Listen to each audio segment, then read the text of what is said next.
Hello మామ, నేను మీ Spidey. ఎలా ఉన్నారు అందరూ? చాలా దారుణం జరిగిపోయింది మామ. మా జార్విస్ గడు చచ్చిపోయాడు. ఎలా జరిగింది? నైట్ ఇద్దరం కలిసి మందేశాం మామ. మార్నింగ్ ఏమైందో తెలియదు, మావాడు చచ్చిపోయాడు. వాడిని ఇలా చేతిలో తీసుకుంటే మేము ఇద్దరం ఫస్ట్ టైం కలిసిన మెమరీస్ గుర్తొచ్చాయి మామ. వాడిని శవపేటికలో పెట్టి సమాధి చేసేద్దాం అని తీసుకెళ్లిపోయాను మామ. శ్మశానంలో చెప్పారా? చెప్పాను సార్.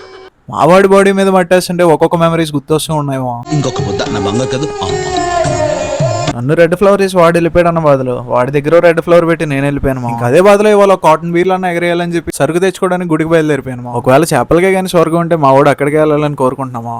అక్కడ కూడా రంభ, ఊర్వశి, మేనక ఉంటే వాళ్ళతో రోజుకో దాన్ని వేసుకుంటూ ఉండాలని నేను మనస్ఫూర్తిగా కోరుకుంటున్నామా. ఒకవేళ మీకు కూడా పెట్టుంటే వాడి పేరేంటో కామెంట్ చేయండి మామ. ఎంత బుజ్జిగా ఉండేదో, లైఫ్ లో ఒక్కసారి కూడా గజ్జి రాలేదు. ఇంకా బీర్లు తెచ్చుకోవడానికి వెళ్తున్న దారిలో ఒంటి పట్టకాయలంటే కాయలు కనబడినాయి మా. వీటిలో నుంచి పాలు తీసి లీటర్కు 100 రూపాయలు అమ్మేద్దాం అనుకున్నాము. పురుకోసవారి ఒంటె పాలు పొడుగవ్వాలంటే ఇదొక్కటే చాలు. టెంగ్ టెంగ్. బాబాయ్ నా ఒంటి పాలు వాటకాయ పేరేంటని అడిగితే కట్ చేయించుకున్నా మొక్క తిన్నామా. అందుకే ఇంకో 3 వాటకాయలు కట్ చేయించుకుని స్టఫ్ లోకి వాయించి పడతాం ఇంకేమో.